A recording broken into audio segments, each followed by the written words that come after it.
Very good. We are live once more. It is me, Bernard Ma, and Bruno Aziza, and Hi, we everyone. are going to look back at the month and see what exciting things happened.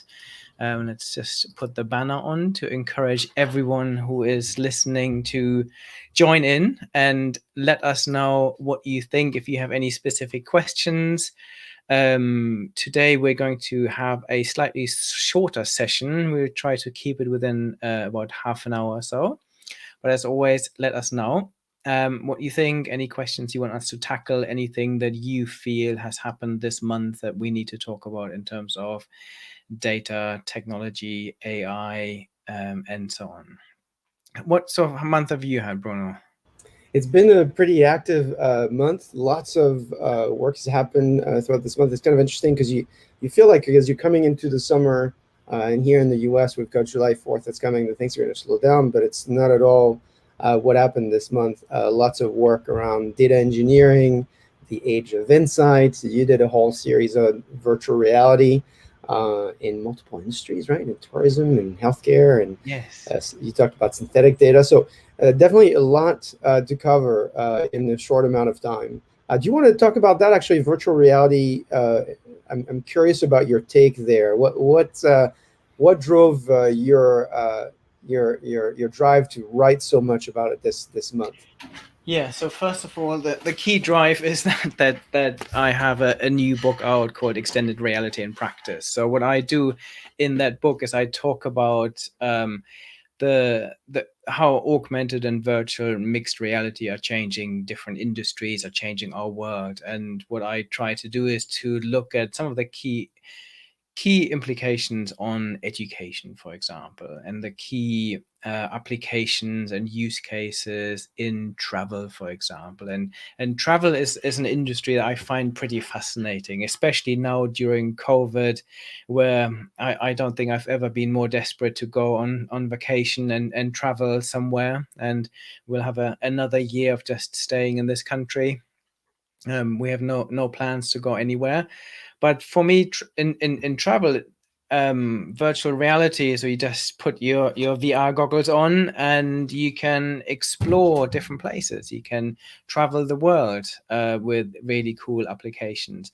And what is interesting is that lots of travel companies are now realizing this is a really good opportunity for people to almost try a holiday before they buy. So you can now try out destinations. You can try out hotels. You can even wander around and see what they actually look like, what they feel like. And when you are then at a resort, what you can do is you can test drive excursions, for example. There's a number of hotels in Dubai, for example, the Atlantis, they offer test drives of your excursion, so you can see what it feels like. Or you might even, we quite often travel with my wife's mum, and she wouldn't go necessarily on diving trips with us, but we would want to. And she can then do the virtual version of that, we can do the real version of it, and then you can still get together and to have a conversation in the evening about almost a joint experience. And then for me, augmented reality, where you don't have your VR glasses on, but you use your phone, this has also real has a transformative impact on travel, where you now get augmented reality tours, for example. So you now go into a city, you sign up for the tours, they will take you through. You simply point your phone camera onto a building and it will then explain what this is. So all of this I find fascinating. And in education is another piece that I did of how VR is and AR are going to transform education. And it's again bringing things to life. For me, there's nothing comparable to having almost a real life experience. So for me, going back in history, for example, you can teach kids and you can show them books and pictures of what it might be like to live in London 2000 years ago. but now you can put your glasses on and you can experience it. And my son's school, for example, they are going to have a VR experience this month, where they will experience to travel into space and come back to Earth, and again actually seeing our planet from almost from space, and then traveling back into it is probably a really transformative experience. So for me, there's really no industry, and healthcare is another really important industry where you can almost try operations, you can practice surgery doing in virtual reality. And you have virtual reality assisted operations. So you now have surgical robots, for example, and you can put your VR goggles on, and then instead of sitting from the outside in or just using a camera, you can almost place yourself. So if you do heart surgery, you can place yourself in the heart and you look around and you see what is actually happening. So there's how almost creating a digital twin of the person that the surgery is performed on, and then the surgeon can then put their goggles on and go anywhere in the body that you want to. And It's really quite amazing. I mean, the number of use cases you talked about: tourism, medicine. Uh, there's also the idea of simulating certain situations and creating data that can then be used for training. I think an example there is self-driving cars, right? They don't actually have to be in the situation to generate training data that actually will make the algorithms better. So there's so many different use cases, but you're using here a few terms. I'm just curious if you don't mind defining them, because you've got virtual reality, augmented reality, and then you've got extended reality. So what's the difference between these terms here? Very, very good question. Extended reality is the umbrella term for all of them. So extended reality includes augmented, virtual, and mixed reality. Virtual reality is where you enter a completely digital world. So you put your VR goggles on, shut out the real world, and everything you see is digital. So you have gaming, you have lots of other things. In augmented reality, you overlay digital images onto the real world. So you use a device like your camera or your tablet or even your computer camera to see the real world, and then you can put something on top of it, a bit like a Snapchat filter or Instagram filter, where you put little bunny ears on yourself. And this for me has really huge implications, especially during COVID now, for things like trying on glasses. I have just written an article about the French glasses company Bolly, and they make really cool sunglasses. They make skiing glasses, and what they've done is they really combined artificial intelligence and augmented reality in quite innovative ways. And what they have done is that they allow you to not only try on the glasses, so you can then simply flip the camera in of your phone around, look at yourself, and then superimpose the glasses onto you. And anyone who wants to try this out, the Forbes article I published um recently, it's my last Forbes article. There's a QR code that you can simply scan. You can try it out for yourself, and it's pretty cool. You can try the entire range of glasses. But what they've now also done is they used AI to create a really cool new lens. And now they use augmented reality to show you what it will look like to see the world through this lens. So in the past, you could only see what the glasses might look like on you, but you don't know what the world will look like when you look through the glasses. And you might prefer a darker tint on your glasses or a lighter one. And they're now using AI-enabled augmented reality to do this. So you then, once you've looked at yourself with the glasses on, you then simply flick your camera to the outside camera, and then the filter will be there, and you can actually see what the world looks like through those glasses, which I find completely fascinating. That's amazing. Talking about immersive experience. I mean, that's quite amazing, breaking into new barriers. So now all these applications, of course, creating the opportunity to create a ton of new data. And this month we also talked about the concept of data engineering. And so I'm sure you deal with a lot of people asking you, what is this data engineering discipline everybody's talking about? And so I'd like to point everyone to a blog that was written by two great folks from DataMine, Pascal and Chris, who talk about the data engineering manifesto. So it's a really great blog, and there's a great visual that goes with it. They've come up with 9 rules. So if you have people on your team that are data engineers and you're trying to understand, okay, what's the difference between a data engineer and a data scientist and so forth, the team here has put together 9 rules that define the data engineer. So I'm not going to cover all 9 rules, but I actually want to read at least a few so we can maybe debate them here. Bernard, I know you work with a lot of CIOs that are trying to kind of figure this out.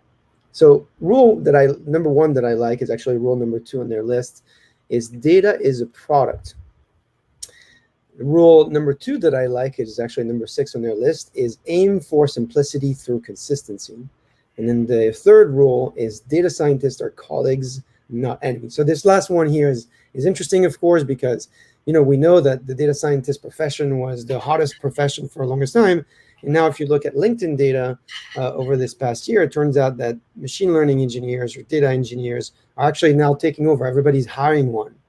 And so what's your take on the data engineer profession? Do you see a lot of them? Do you see organizations trying to wrestle and figure this out? I'd love to know your opinion, Bernard. And also I see people here in the chat chiming in, folks like Mike and others that have kind of exchanged their opinions in the past.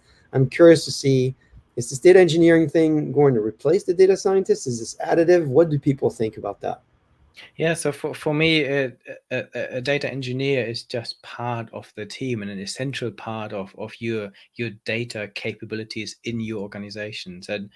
And sometimes for me, a job role that people undervalue, and I think for me, the data scientist does more of the strategic work, the relationships with the business, creating those partnerships, understanding and identifying the use cases, and then translating them into practice.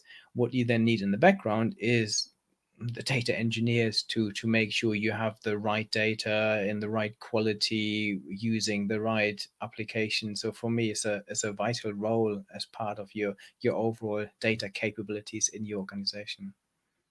We've got some comments here. Data engineering is a precursor to data scientists. So yeah, if you think about the pipeline, of getting data to value, data engineers is right the step before the scientists. It's the person or the team that will prepare the data, that will organize it, that maybe will create pipelines. And this ties to another theme we talked about this past month, which is the idea of real-time analysis. Now, this is an interesting topic because, of course, if you go back 5 years ago, most of this technology that enabled companies to do real-time analytics at a very large scale was very mature. But now we're seeing this field get into mainstream. You actually created a video that explains what real-time analytics is. I actually quoted you in one of my blogs that I wrote.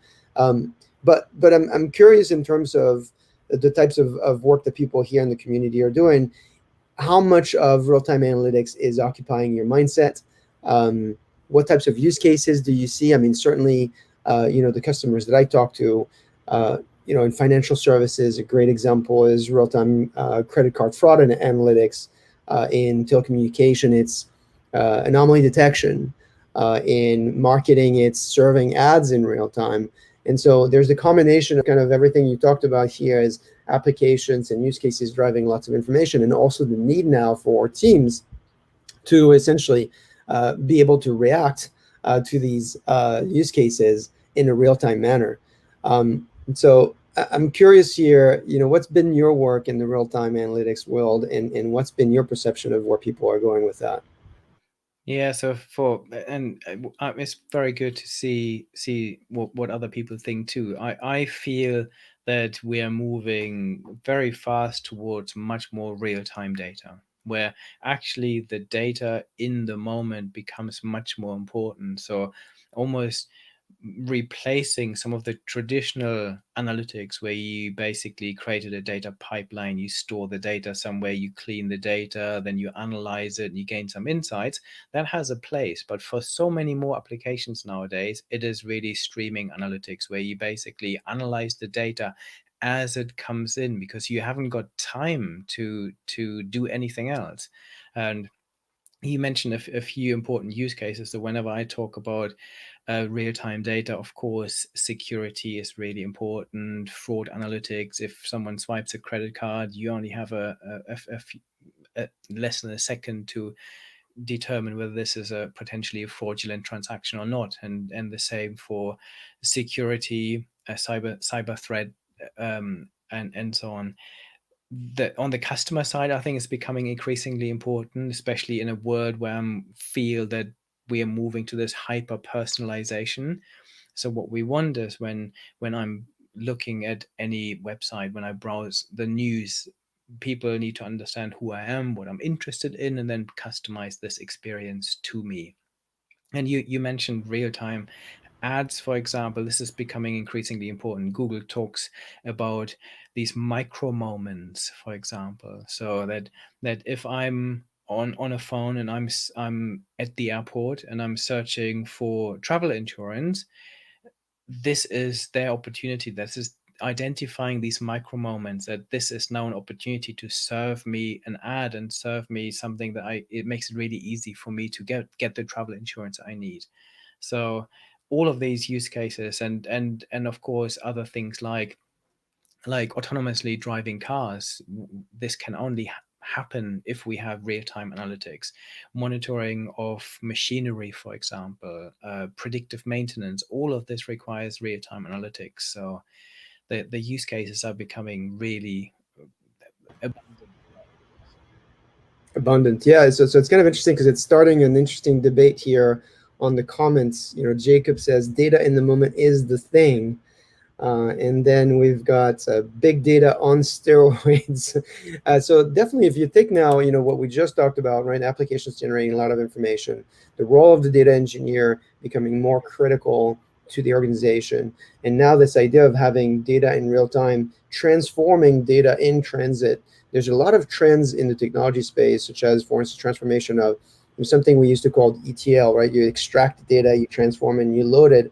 That changed now to ELT, where you just extract the data, load it, and then you can transform it later and so forth. So it really is changing the ecosystem of how people are thinking about building their technology stack to accommodate these new use cases. I think if you think about real-time analytics, going back to one of the rules of the data engineer, data is a product. And if you think about the value of data, there's kind of two opposites to it. One is the immediate value of the data as it occurs and how you can work with it as it's just been produced. And then there's the other notion all the way to the end of that, where never throwing away data, because at some point that data will be valuable to you. We joke that data can be like wine, where you never know once you've collected it what value you're going to get from it. And so it's really changing the landscape of the data space, and it's certainly changing how people kind of operationalize their organization to ingest and to get value out of their own data.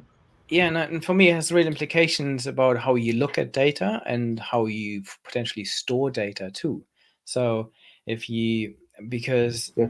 obviously companies like Google and Amazon and Microsoft would say never throw away any bit of data. But I slightly disagree with this, actually, because I think what happens in lots of organizations is that they simply drown in data. And I think just in case storing it because it might be useful at some point in the future is wrong for most organizations I work with.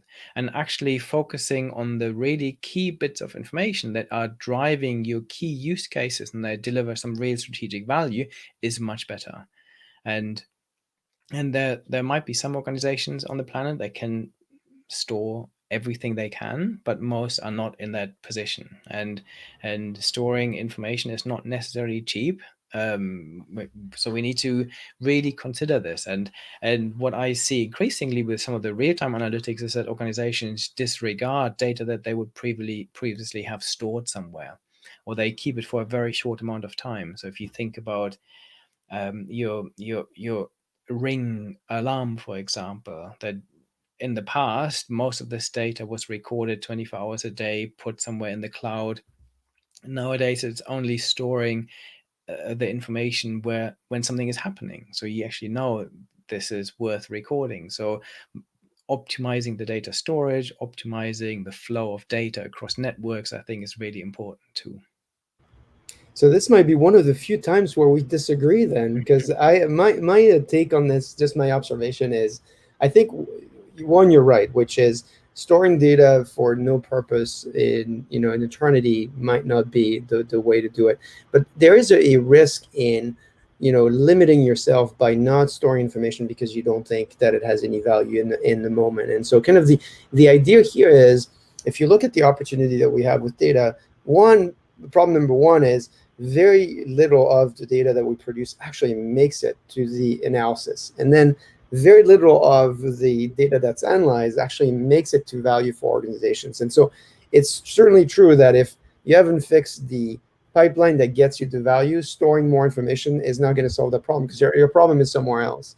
But at the same time, you should thrive at making sure that you are organizing yourself so you can maximize value from data. And then having more data is often the road to finding new insights, asking bigger questions. And because you're able to do that, the assumption, of course, is that there is value hidden in that data that others are not going to be able to get to because they simply don't have it. No, Having more data is more power and I betters agree. your algorithms Yeah. ultimately. Now, 100%, I agree. But I feel I work with so many different organizations at the moment on their data strategy, and what I find is that there's not one that is in that position where most of them are at a stage where they say, okay, now let's really figure out how we want to use data. Every single company I've recently worked with, I must have heard the quote that they say we are data rich but inside poor. And so this whole Yes. challenge of actually figuring out, so they have already more data than they can use. What they need to figure out is how are they going to use it? How is it really driving their business? And then once you're at this stage, you can then look at your data, and what lots of them realize, actually, we haven't got the right data. We have lots of data, but we might need to find different data sets that are better to really help us tackle our serious business issues. And once you've cleared all of this up and you're starting to use data really well in your organization, then you can start thinking about collecting more data and using it. But I think for this, you need the right culture, you need the right attitude, you need the right awareness, the right skills, and all of these are usually big barriers to what we're talking about here. All right, so that creates a lot of debates with people in the community here. I'm recognizing Jeff Huckabee, good friend of mine, who says hi from Atlanta. Hey, Jeff. And then, of course, Danielle and Jacob that I think are supporting a lot of the points you're making, particularly around GDPR and other, regulations around, how long you can store data from people and so forth. This also touches on another point here that actually has nothing to do with technology. And I had the opportunity to be on a podcast talking about this, the signs of unsustainable data cultures. Mm. We talked in this podcast, there's a lot of theory about, posters on the wall and, principles you can publish for your teams and so forth. But the point I was trying to make in this podcast is data culture is often, a physical thing. And what I mean by physical is the way you organize your team. So there was a great piece this month called "The 7 Jobs of the Chief Data Officer," and what I was pointing to is that it's a great first start to have a chief data officer, but also now you have to turn to what is the job definition for this chief data officer, what is the budget that he or she has access to, and what is the organizational footprint. How many people report into that office, what are the skill sets that you're hiring for. And so often we kind of gloss over the idea that, well, to implement a data culture, you need to have the people, you need to have the organization, you need to have the budget. Saying that we're going to be data driven without having those very, very physical things really is not really going to enable you to get value out of data. And so I know you've done a lot of research on that. If I'm hiring a chief data officer tomorrow, what is the first thing that I need to go out and do? What do you mean? Once you have your chief data officer? Once I've hired them, Yes. what's the So next hire? What's the first initiative? I mean, we talked about, well, should they buy a big data platform and collect as much data? Should they do the opposite of that? You know, no, what should be the I think they should do the opposite. And I've actually that another article I published this month on LinkedIn is how to start your AI journey, and that article works in the same way. If you replace AI with big data analytics, anything to do with data. And for me, the starting point for any chief data officer is to understand the business and understand and identify the real opportunities. So when I work with organizations on their data strategy, we look at the business first and say, what are actually some of the biggest business challenges? What are some of the challenges around your customers, the products and services you deliver, your operations, and so on? So we identify some of the biggest issues and then say, how could data or AI or analytics potentially help with this? And once you've done that, in parallel, it would probably be useful to also do an inventory check of understanding what systems you have, what capabilities you have, what data you already have. Because the next step then is to say, okay, have we already, if we now identify some of those data use cases, and what I recommend is that you identify between 1 and 5, depending on the size and the budget that you have and the size of the company, use cases, but you also identify 1, 2, or 3 quick wins that can really quickly demonstrate value so you get the buy-in of people. And then once you've got this set of use cases, you then say, okay, do we have the right data in place? Do we have the right skills in place? Do we have the right tools in place to turn this data into value? And if not, this is where the real job of the data officer, then of the chief data officer starts, which is then, okay, how do we close this gap? How do we really operationalize some of those ideas and those use cases? And for me, that's the starting point, is the business strategy and the use cases. And you know, I mean, just like you said before, you know, there's amazing rewards when you do this well, but very few organizations actually have figured it out. There was a great research piece, and I think it's actually Mike Nash who was with us in this webcast today, and he pointed me to research that I would like everyone to go take a look at it. I think it's a research by Capgemini. Talked about data-powered enterprises. So the good news first is they talked about this category of data masters, and data masters are organizations that have kind of figured it out, and they enjoy a 22% higher profitability, a 70% higher revenue per employee. But the sad news is that in that research piece, you'll find out that only 20% of business executives trust their data, often because of poor data quality. So often I think what we find is that the first initiative of a chief data officer is to identify the quality and the trust of their data. I was talking to a chief data officer just this past week who had implemented what they called a seal of trust on data. So you knew exactly when you're looking at a piece of data, is it something that you can actually is validated?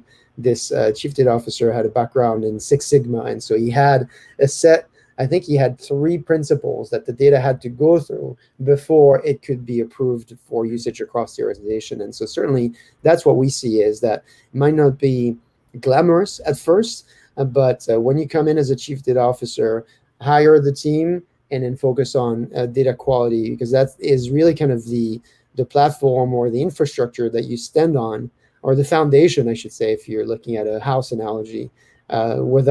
Without data quality, you know, you could have the most beautiful systems, the real-time systems, you could have the best data engineers. It's kind of this this quote I read in the book recently where it says, we're lost, but we're making good time. So you're building an amazing team and you're building an amazing technology stack, but the foundation is wrong. You're headed towards the wrong direction, but very quickly.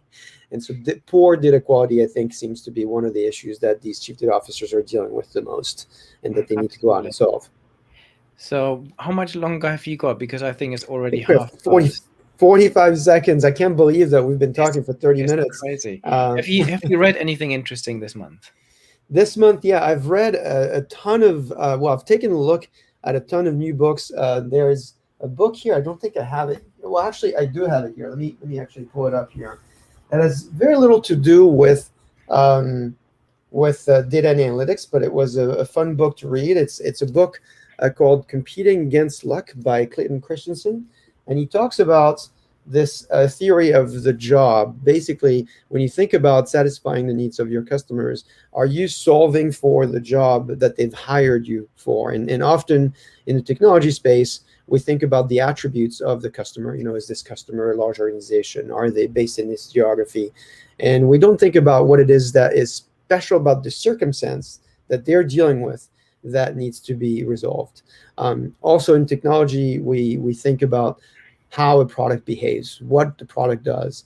And this book really will teach you to think about it's not so much the how the product works and what the features are, it's the why the customers decided to hire this product. I'll give you in closing kind of the argument he makes. He starts the book by the story of McDonald's. McDonald's has milkshakes that they're selling to customers, and they're trying to understand why is it that we have a population of people that are buying the milkshakes for breakfast, and why is it that we have a completely different population of people buying the same type of milkshakes in the afternoon?